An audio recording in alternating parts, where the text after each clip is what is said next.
Well, welcome to this session of the 2021 IHB School. I'm Richard Morris. What am I? I work for Historic England. I was a member of council for some years, both the secretary treasurer. There haven't been for a while, and I work in the Planning and Heritage Reform team at Historic England, where I deal with heritage reform, and I write Historic England guidance notes. Recently, I wrote the guidance note number 12 on statements of heritage significance, and I'm just about to publish recently published one on republished one on local heritage listing, plug, and one which will be coming out fairly shortly on listed building consent. Advice on that. We have two presenters today, who I will introduce in a minute. Amelia MacDonald, who is on your screen, but I just think I ought to just run through some of the arrangements for today. Firstly, I should point to you on the side screen. I'm not entirely sure what it's called, the drop-down box thing on the side. You'll find various bits of information, delegates' guidance, which contain a summary programme for the 2 days, with the embedded web links for the sessions. Delegates guidance, a CPD certificate, details of how that works, a flyer for the next year's school in Aberdeen, which I very, very much hope will be in person, and then also the Zoom links for the Friday marketplace. If you can, we'd like you to do is to ask questions using the GoToWebinar question facility. We received one question, as far as I'm aware. We received one question. I understand I will be told if there are other questions, but we received one question before the event, and I will we'll deal with that when the time comes in the question in the space for questions at the end of the webinar. Please do use social media. The details are, I understand, are within the delegate guidance, but Alison McCandlish is leading on hashtag IHBC Brighton 2021 on Twitter, so you can get to it there. We're very, very grateful for for our school sponsor, MFL Affinity, which is they are the insurance broker which provides the IHBC's professional indemnity insurance scheme, which is intended, which is specifically designed to meet the requirements of IHBC members. And they're also holding a stall within the school marketplace, so do go and see them there. Also, the feedback forms, these will come to you as delegates after the school. Do please fill those in. So there, that I think is all the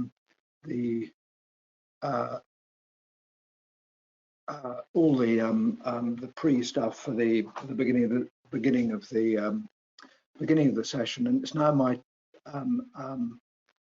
delight to hand over to our two speakers. First of all, Amelia MacDonald, who's the head of conservation and buildings at the University of Oxford, is going to be talking on challenges in asset and resource management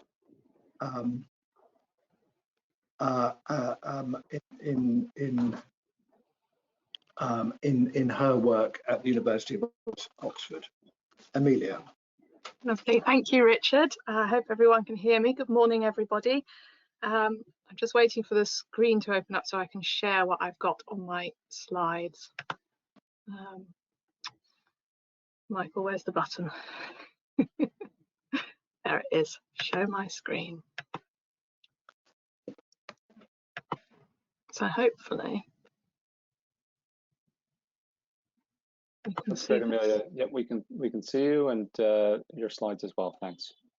Awesome. Okay. Whoop, is it gone? Can you still see my slides?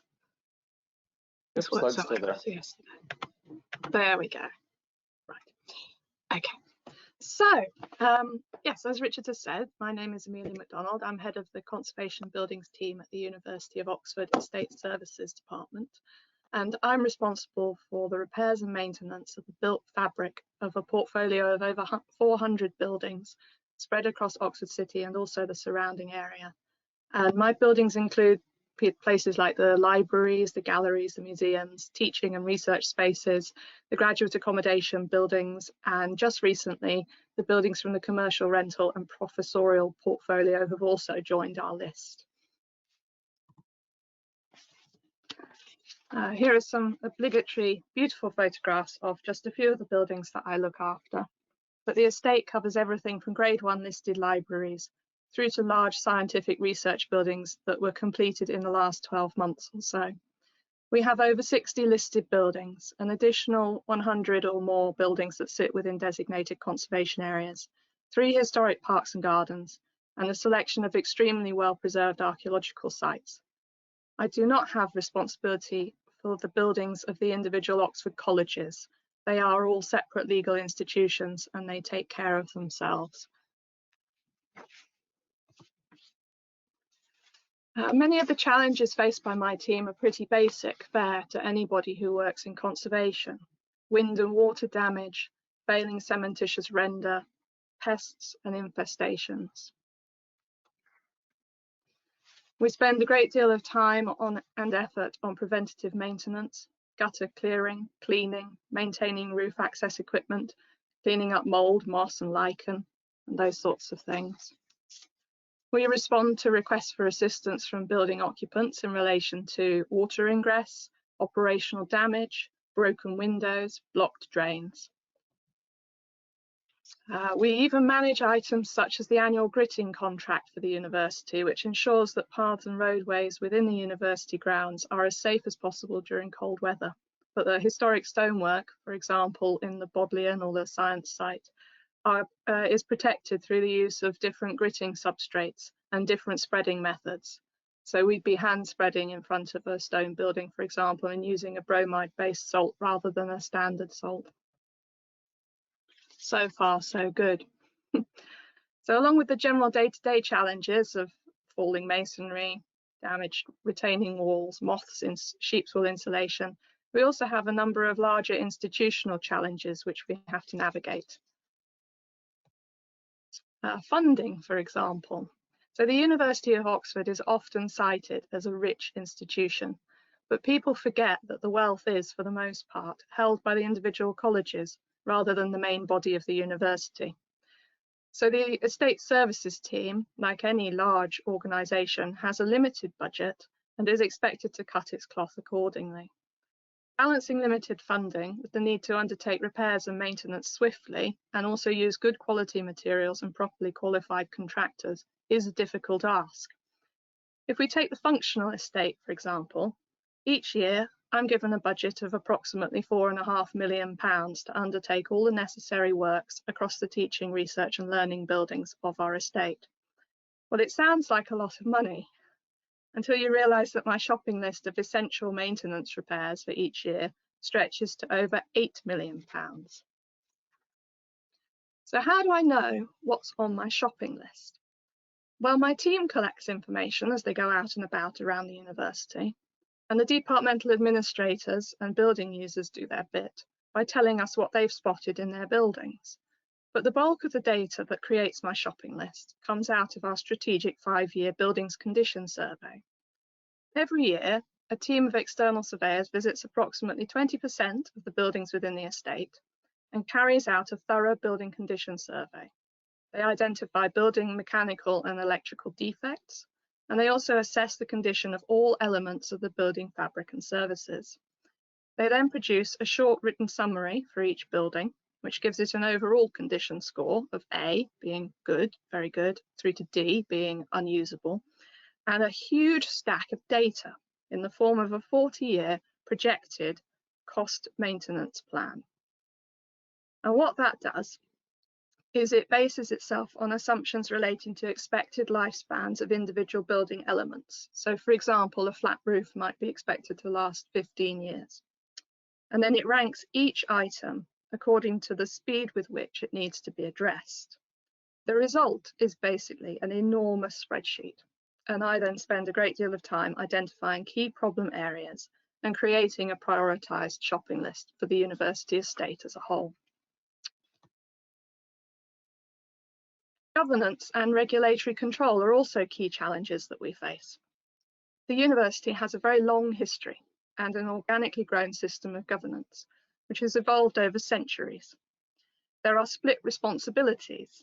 So for example, in terms of building maintenance, I am responsible for windows. They fall within the responsibility of the estate services team, but the departmental occupants of the building are responsible for the window locks.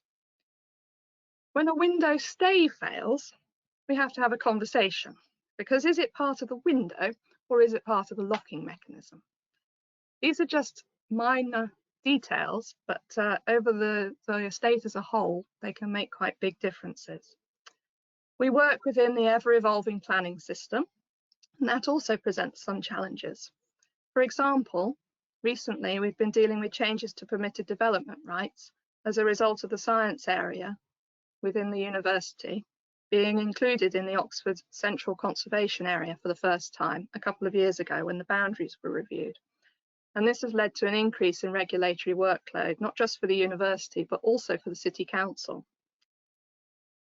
We then have to deal with people who are outside the university, but who wish to do works that affect our buildings. So for example, I help and assist the Blue Plaques group in Oxford, who need our assistance when they wish to cite new blue plaques on important historic buildings. And there's an example there from the Radcliffe Infirmary. And then finally, we deal with the Oxford effect. This has a role to play for us. It's clear from consultation responses and public comments that the university is held to extremely high standards, possibly higher than others when undertaking works to our historic buildings. And whilst to some degree we accept this because we are custodians for some amazing buildings, it can become extremely costly. And that in turn prevents us from doing other much needed maintenance work when project budgets suddenly escalate as a result of well-meaning requests for alterations to schemes on the grounds of, for example, personal opinion or value judgment. We spend a great deal of our time dealing with legacy issues. So, for example, the use of asbestos in building construction and repair during the late 19th and 20th century is extremely problematic for us.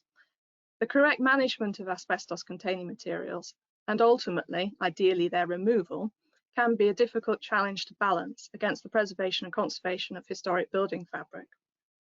We are also at present dealing with an enormous backlog of known fire compartmentation issues across the estate. This has come about as a result of a systematic programme of high-quality fire surveys, which have been carried out by our safety office in recent years. But when you discover a large number of uncontained power cables under the main staircase of the Bodleian Library, for example, and you also find out that the area that they are in is not adequately fireproofed, then it really is necessary to respond to that risk immediately, because the potential impact of ignoring such issues could be truly catastrophic. What about access? Within my team, I have 2 specialist accessibility advisors. Our historic buildings are beautiful, but they do need to be able to respond to the needs of an ever more diverse population. And providing safe and inclusive access for all of us is a key strategic objective for the university. My access advisors provide suitable options and various different potential solutions to providing good quality access into and around our buildings. But they don't just seek to look out for those with physical impairments. They also have to provide sight and hearing impairment assistance, and they will also give us advice on items relating to requirements such as neurodiversity or gender identity. We're very proud of our ability to seek solutions that do not simply meet the letter of the law, but that also engender the spirit of the regulations in terms of seeking best possible parity of access across our whole estate. Health and safety and construction management are also key challenges for us. We work with a small number of contracted suppliers who've passed rigorous quality and financial checks in order to get onto our frameworks. But even with these checks and balances in place, we have experienced contractors going bust partway through projects and RID or reportable incidents on some of our sites. We've also found, after construction work is completed, that shortcuts have sometimes been taken on projects, or occasionally substandard materials have been used. We have to be extremely alert to all of these potential issues to limit our risk. And then there are the complexities of the sites themselves. For example, how do you build a crash deck over an internationally recognised collection of water lilies to fix a broken glass house roof? How do you safely transport slates that measure 4 foot by 2 foot up a 3-storey scaffold during the windiest week of the year? And how does one maintain safe access through a working and open museum whilst fully scaffolding the atrium so that the horizontal rolling shutter and the top lights can be replaced? These are all kinds of problems that we are dealing with on a day-to-day basis.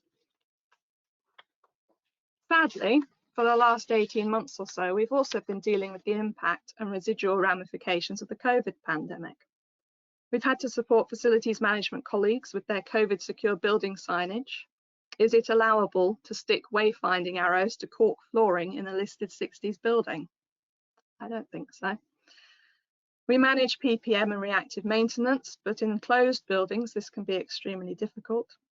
And we have to keep up to speed with which of our contractors have been furloughed or made redundant.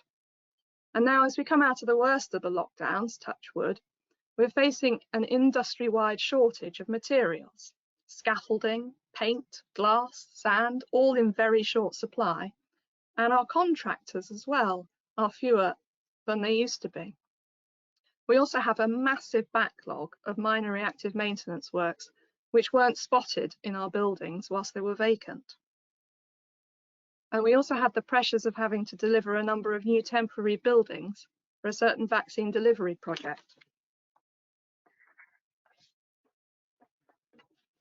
Finally, there's the challenge of balancing our user and visitor expectations with the reality and conservation requirements of the buildings themselves.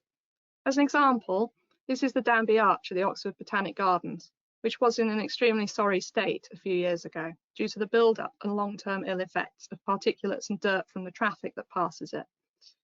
We had some badly weathered stonework, and the roof at the top needed some significant repairs.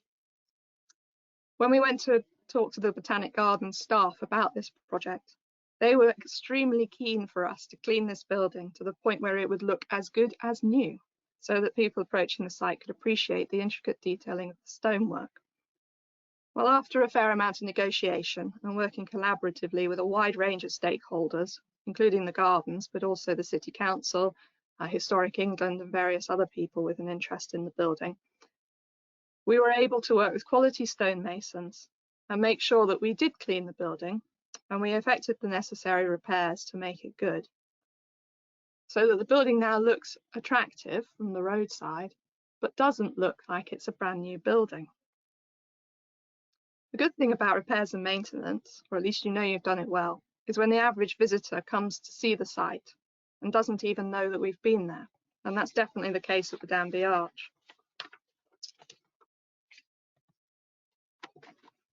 We have a pretty good track record in rising to meet all the various challenges that I've identified. We seek to do a good job. We try to do things once and do them right. These beautiful buildings get the care and attention that they deserve and require. And the people who use them continue to be able to do so safely and relatively easily. and they will be capable of standing as part of the University of Oxford for many hundreds of years to come as a result of the work that we're doing. And that's got to be a good news story. But in order to do all this, we have to keep a huge number of different plates spinning. We work with hundreds of stakeholders and contractors, and we seek to work effectively and efficiently with them. We have to look for best value for money out of our limited budget so that we can do as much as is possible over the course of each year. And with that in mind, I would say that the greatest challenge of all, actually, is recruiting the right people into your team. Without the strong, proactive, collaborative, and technically skilled people that I work with, we wouldn't be able to do half of what we do, and these fantastic assets would really suffer. So ultimately, my closing conclusion is that, as with so many things in the conservation world, the effective management of assets and resources really boils down to having the right people in the right places at the right time. And with that, I'm going to hand you back to Richard and switch off my presentation.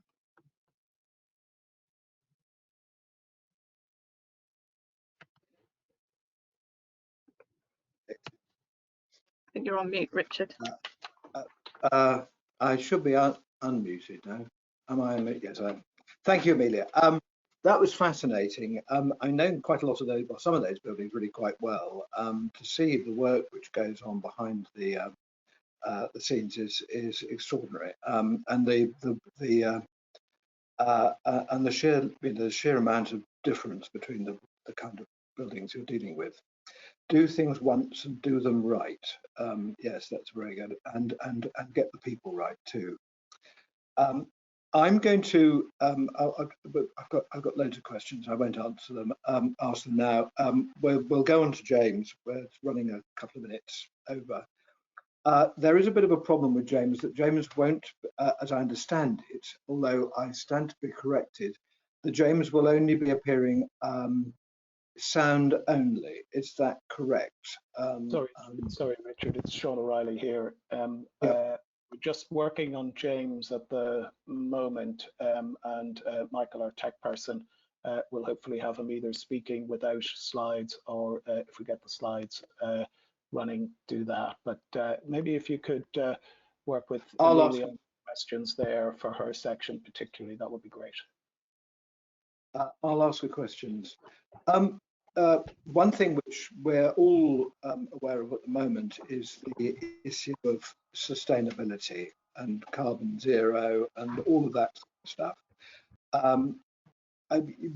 Presumably, I mean, if you're going on a 40-year, if you're looking at if you've got a 40-year horizon, is that the right term? You're presumably factoring that in. Yeah. So we're very lucky at the university. We have a dedicated sustainability team, and the deputy head of sustainability, who joined us fairly recently, is leading a programme of building-wide and estate-wide improvements to the university's built estate. We have to balance, obviously, the needs of individual buildings against what is actually achievable. So we've got some buildings in the estate which are sort of 1960s through 80s office block constructions. There's quite a lot that we can do to those buildings in terms of physically altering them to make them much more energy efficient.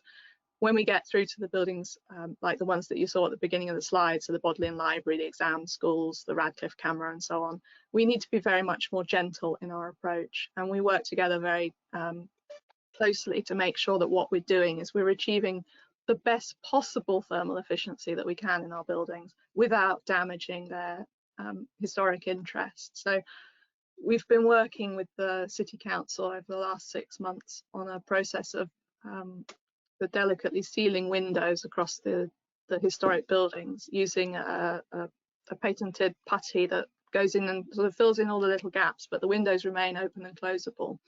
And the whole thing is entirely reversible. And we were drawn to this product by my colleague and the sustainability team, who's installed it all over the place, but also the company themselves said, well, Historic England have used it in a number of their buildings, and it really does look, I mean, genuinely it looked too good to be true, but having seen it in action, I think it's going to make a big difference, and certainly in terms of comfort levels.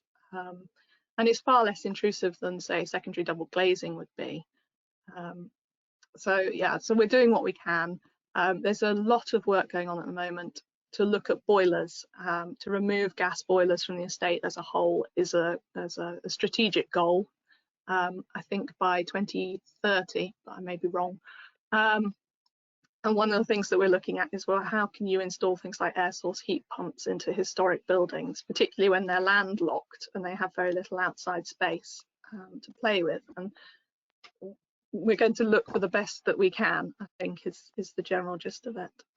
But yeah, slowly and gently is the answer with our historic estate. It's extraordinary. I mean, when you're dealing with such a wide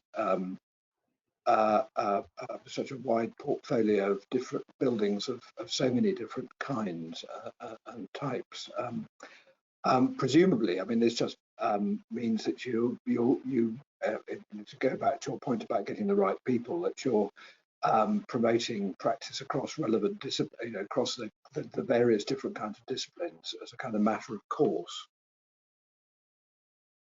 Yes, we have to be quite flexible in our approach. So as I said, we've got specialists within the department for sustainability, accessibility, planning, and all sorts of other things. But we do also have a huge number of external contractors who come in and help us, who know about historic buildings and historic building fabric. So we work very closely with stonemasons. We've got a couple of really good mechanical and electrical external suppliers who will advise us on things like lighting schemes and heating systems within historic buildings. We have a number of different conservation specialists who are on our capital projects framework, who help us with things like heritage assessments, impact assessments, visual impact assessments, and so on. But it's a massive team effort. We couldn't do what we do on the scale that we do it without that number of different people involved. And sometimes you need to go to the really specialist people. We've got listed 1960s buildings, which require a very different kind of background knowledge than the sort of the standard stone and brick constructions that you might think of as kind of the university's historic buildings portfolio. Yes, one of the things that struck me on reading a report about the sustainability of buildings owned by the Court Service was that some of the most unsustainable buildings were actually buildings built in the 1930s, 40s, 50s, 60s, rather than earlier buildings. Do you find that also? Yeah, there is, and I think there's a bit of an issue with kind of how you grade thermal efficiency, and we've known about this for years, haven't we? That if you apply the sort of the standard system of grading thermal efficiency to an old building, it doesn't come out as a high grading. But when we look at how much it actually costs us to heat those buildings, there is a benefit to having those big thick stone walls. They do hold the heat in quite well in the winter. As long as people aren't leaving the doors wide open, we don't have so much of an issue in terms of people's comfort levels in the very oldest buildings. And as you say, there's that gap in the kind of the early to mid 20th century constructions where they genuinely are leaking like sieves, and they're very, very cold in the winter and very, very hot in the summer. And yeah, we're focusing our attention. We're quite lucky. Quite a lot of those buildings are not specifically listed, but we do have a handful of really good quality mid 20th century buildings, particularly in the science area. And it's that balance, isn't it, between what you can do to make the building more thermally efficient and better to work in, without losing the character, because they're quite distinctive. They have this rather nice industrial look to them, and sort of window replacements and so on. But you still have to be quite careful in your designs when you're dealing with windows like that. And we have had issues where we've done works to improve the thermal efficiency of buildings. And we've had problems with things like, we have a lot of fume cupboards in our science buildings. Fume cupboards draw huge amounts of air from the room that they're in through and into the hoods and up out of the building. And we changed the windows in one of our science buildings, not a historic one, and the draw on the fume cupboards disappeared because there wasn't enough air coming into the building from outside anymore, now that we'd made it more thermally efficient. So we've got to deal with those kind of concerns as well before we go about changing building fabric. Oh, it reminds me of many years ago when I was Inspector for Sussex, where I dealt with, for Historic England, we dealt with the, one of my big tasks was dealing with the University of Sussex. And there, the whole business of fume cupboards also meant that the fumes had to be ejected out of the roof of the buildings, not just in a sort of jet-propelled kind of way, which meant that they didn't sort of stick as a miasma over the rest of the university campus, but they were shot high into the air, which meant very, very tall funnel-like things sticking out of the top of the buildings. We're still, I'm afraid, waiting, as I understand it, still waiting for. Richard, there's a couple of questions on the section. Yes, for...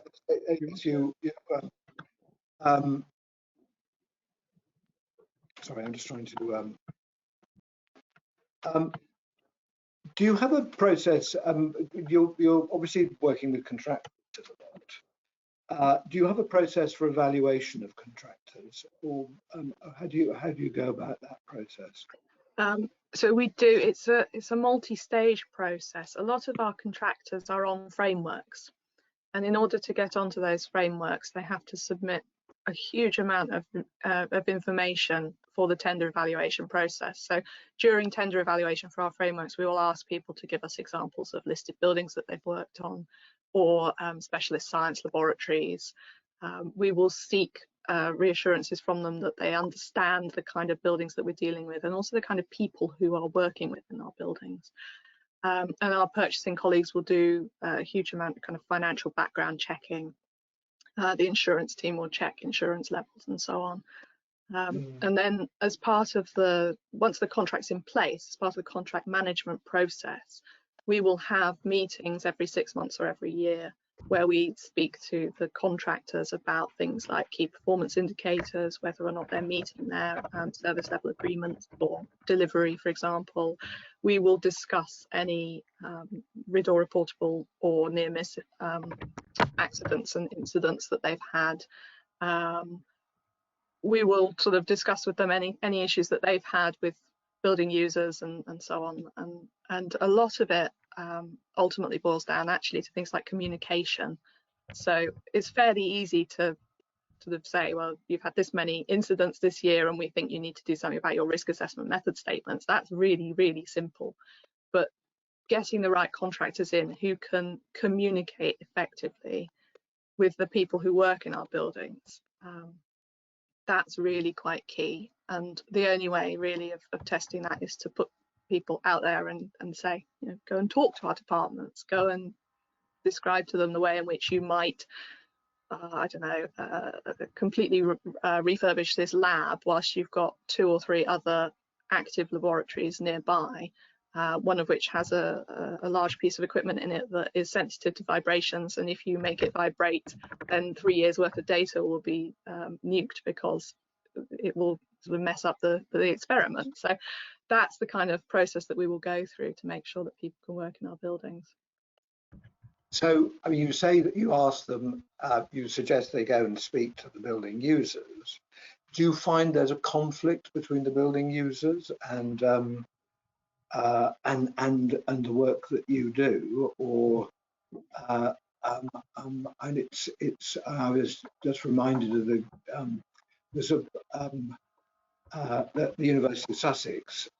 There could occasionally be problems. Perhaps I should ask that. It's an interesting one. Can I go on to something else? Permitted development. Is there anything? I mean, do you find problems with permitted development, or do you find that it's easier to deal with, or how does that work? Well, it keeps changing, which is always good fun. So the university as an educational establishment has some permitted development rights. Those rights are restricted to areas which are more than 5 meters from a boundary. And they're limited to certain aspects of the kind of work that we would do. I think that there's a push at the moment to reduce them even further than they are at the moment. Is it a problem? I don't know. It is quite difficult to keep up with it. That's certainly true.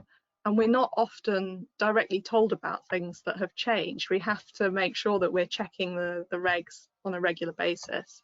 And myself and my planning colleague within estate services do a lot of checking and double checking and triple checking stuff. More of an issue for us, I would say, is actually part of our governance structure. There are the departments who occupy our buildings have the right to do works as long as those works cost less than £100,000. You can do a lot of damage to a building for less than £100,000. And they certainly don't understand things like permitted development and the nuances of planning legislation in the same way that we do within estates. So there have been a couple of sort of squeaky moments recently where we found out that they've been planning to do works and haven't let anybody know. And we've had to kind of ring up the city council and say, look, we're ever so sorry, but we've put the stop on it now, and we're going to sort this out, and we're going to get, you know, the regulations and the permissions and so on in place that we need. And we're quite lucky, I think, that the city council know who, you know, where we are and who we are, and they understand that there is a difference between the estates doing something and the departments doing something. So yeah, it's always good fun, but PD is a nightmare, and the COVID changes to PD have made some things allowable and taken other things away. It's just always moving. Yeah, yes, it is a bit of a moving target, isn't it? Local listing, presumably some of the buildings you're dealing with may not be statutory listed, but are listed. I mean, Oxford was quite early into the and quite thoroughly into the whole business of local listing. So presumably you come across that. This is James Caird. Yeah, we have a few locally listed buildings. They tend to be within conservation areas anyway. So for us, it doesn't make a huge amount of difference. You know, if we're going to do works to those buildings, we're going to have to produce a heritage assessment anyway. We're going to have to justify what we want to do. And the reality is that for the most part, you look at those buildings and you go, well, yeah, obviously it's an interesting building, it's a landmark building, it's got some fantastic brickwork on the frontage that people think is attractive. So we don't have any that we look at and go, no, we don't understand why this is on the list. And ultimately, you know, they're within the conservation area, so they're designated. They're also undesignated heritage assets in their own right. Whether or not having it on a local list adds anything to the mix, not really. Yes. It does. I suppose as a building owner and a building user, from that point of view, it does make it easier that you don't find out about the fact that it's an undesignated heritage asset during the application process, which is might possibly cause problems. One thing it would be very useful to have are the details of the window product you mentioned. Perhaps you could put that in the chat or something. Yeah, I can circulate that. I'm trying to remember the name of it. Quattro Seal. There we go. Sorry, it's in there. Quattro. It's called Quattro Seal. I'll pop it in there. Right. Okay. Are we any? I was going to ask the powers that be. Are we any nearer to James being online? Yeah, I'm afraid that there's a technical problem at James's end. It was working yesterday, so what you're going through there, Amelia, is excellent. We may get him in relatively soon, even just talking. But maybe if there's any more questions that you had previously as well, Richard, you could work through those too, particularly material standards that are being used, which would link ahead to and practice standards across interdisciplinary teams that would link ahead to James's content if we can get to him. Thanks. Yes, and James is talking about the work which various bodies are doing, including IHBC, on heritage impact assessment, or the assessment of significance and impact. And presumably that's something that you deal with on an ordinary basis. Where you're coming across applications for consent. Yeah, so we sometimes we use external project managers to manage our projects, particularly if they're quite large. The capital projects team, for example, would always have an external project team looking after their new builds. And in those situations, I would be a consultee to the project team effectively, and I would help them to make sure that they've done their necessary heritage impact assessments, statements of significance, and that as part of the design process, they've really got to grips with the limitations of whatever site they happen to be dealing with, or the restrictions that might be in place. So as an example, at the moment, there's quite a large project going on in the Radcliffe Observatory Quarter, which is where the Radcliffe Infirmary used to be in the centre of the city. And part of that is a large new building in the middle of it. And there's a number of listed buildings around the edges of the site, as well as the Radcliffe Infirmary itself. So I've been helping the project team with that to understand which heritage assets they need to look at, what kind of level and degree of impact assessment they'll have to do, and the kinds of suitably qualified people that they might want to get into their project team. So that's one side of the coin. The other side of the coin is the repairs and maintenance projects, which we manage, where the surveyors and the architects within my team will tend to write their own heritage assessments. And for those projects, obviously it's proportionate. You need a much bigger and more comprehensive piece of work for a large development than you do for a fairly small intervention in a single room and listed building. But we have a template which lays out a bit of historic information, and then guides my architects and surveyors through. So, if is it a listed building? If so, puts a bit here. Is it in a conservation area? If so, put a bit here. And then sort of takes them through the process of understanding the cultural and the aesthetic and the, all the other levels of significance, and then gives them a table or tabulated format for actually judging potential harms, potential benefits, giving those a kind of a score. I mean, it sounds really quite trite, but it works. Because it makes sure that we've looked at everything before we submit the applications. We have had situations where external consultees, so not us and not the City Council, but external consultees on planning applications, have complained about the length of the heritage assessments that we're submitting as part of our application, because we're using our template. But I'd rather have more information in there and make sure that we've covered all the bases than to sort of forget things. So yeah, so it's quite a good process. It's quite logical. Non-specialists in my team can get their heads around it fairly quickly when they join the team. We haven't had any sort of major hiccups with it. I think one of the complexities that I do have is trying to articulate to people who are not conservation specific people the sort of the differences in the assessment of listed buildings and conservation areas, as opposed to the non-designated stuff, the kind of, as you say, the locally listed buildings, the things that don't have the Planning and Listed Buildings Act behind them, but are still part of the NPPF considerations. Yes. But we get there, and the sort of more logical and focused you can make it, the easier it is for people. Yeah.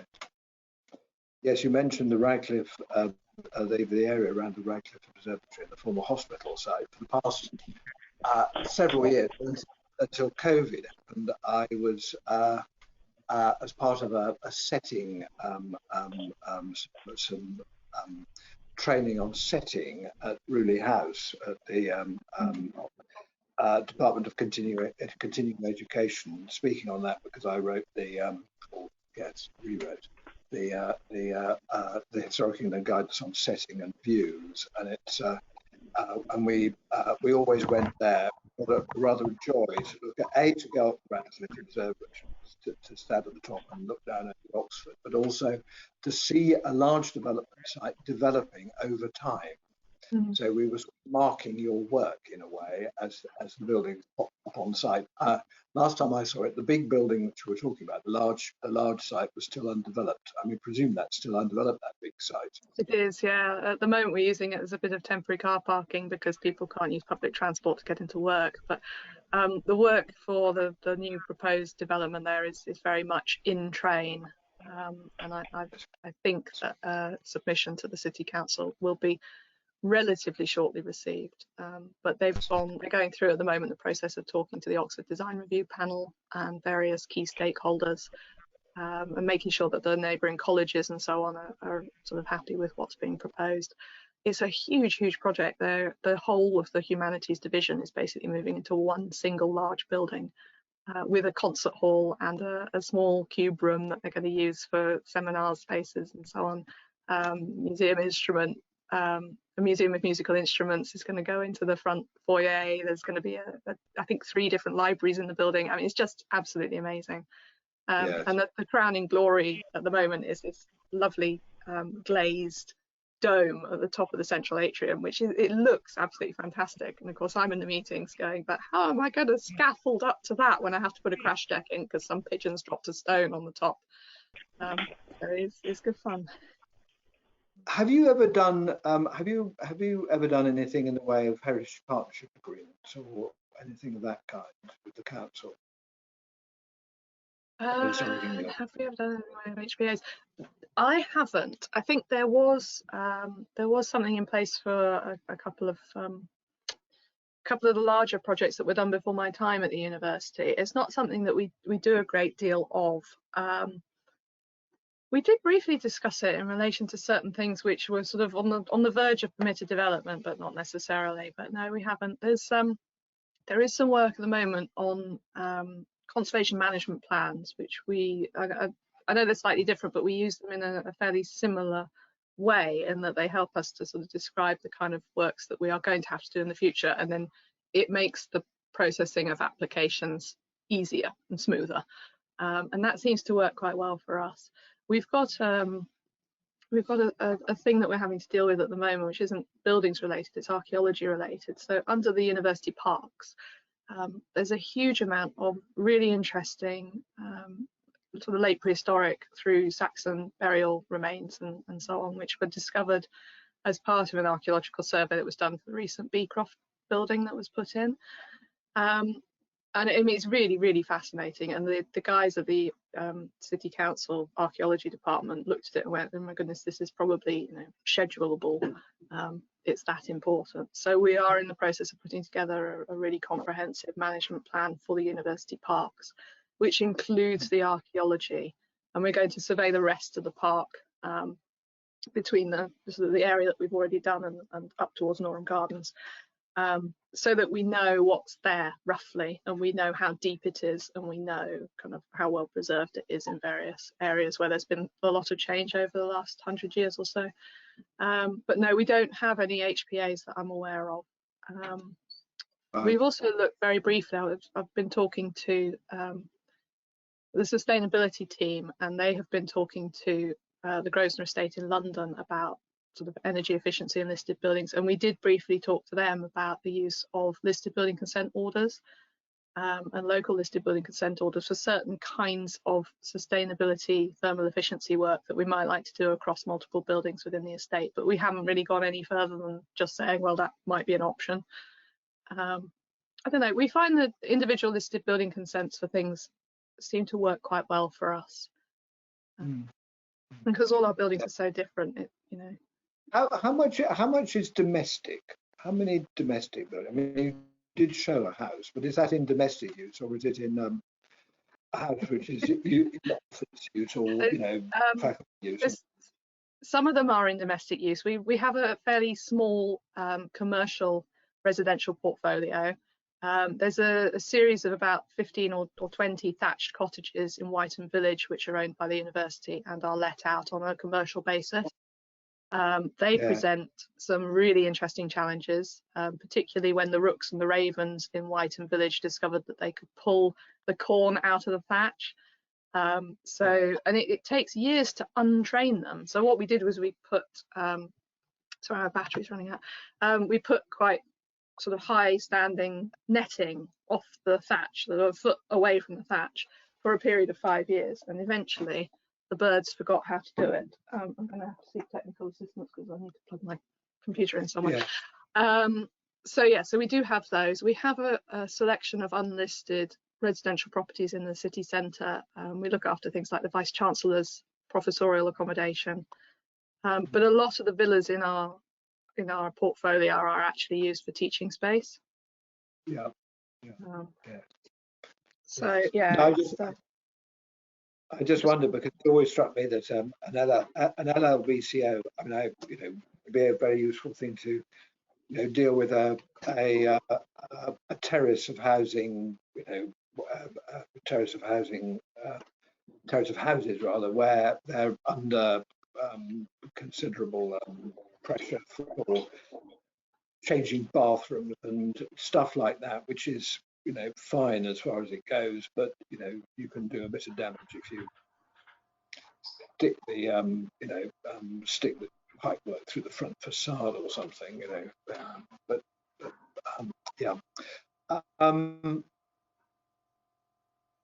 on HBAs, the University of Sussex has an LBHBA on all of its, well, actually all of its buildings. I don't think actually the meeting house is covered, but that meeting house is a quasi ecclesiastical building, so it's not really under the same sort of pressures. I always found that, or we always found that the university lecturers do an awful lot of minor works or want things to be done to their buildings all the time. Everything had to be done at a considerable pace. Can you explain the benefits of bromide salt? I didn't hear you mention bromide salt. That seems to be a Yeah, I question. did in terms of gritting. So standard Oh. salt, which you might use for gritting, can be quite damaging to soft stonework. And of course, what we've got a lot of within the Bodleian group particularly is very sort of softish limestone buildings. And so we've been using, I'm pretty sure it's a bromide based salt. I'd have to double check with my gritting guys, but it doesn't leach into the stonework in quite the same way. So you get fewer issues with kind of associated freeze thaw cracking and so on after the event. And it dissipates differently, and it's better for the stonework. And we also hand spread it in those areas rather than use the mechanical grit spreader, because you know the grit spreader just sends stuff absolutely everywhere, whereas a person with a bucket and a shovel can go, oh well, there's actually still quite a lot there that's left from yesterday, so I don't need to put any more in that location, but I could do with putting some just under that door surround there. So it's a combination of a different kind of grit and also a different kind of spreading, and it makes a big difference. And it's funny that sort of the small things that we do that make a big difference. So I would say the biggest thing that I did in the first year that I joined the university was I went to speak to FM Forum about the reasons why they shouldn't use pressure washers near our listed buildings. And our instance of damage from the kind of the spray that comes up from a pressure washer on a paved area dropped from 20-30 incidents and reported repairs needed in sort of 6-month period, none. So sometimes it's really basic stuff. Do you still have much? Is there still much Headington stone in Oxford, or has it all been replaced now? I wish I'd put a picture of the Radcliffe camera, like a really high-scale picture of the Radcliffe camera in my slides. I could show you.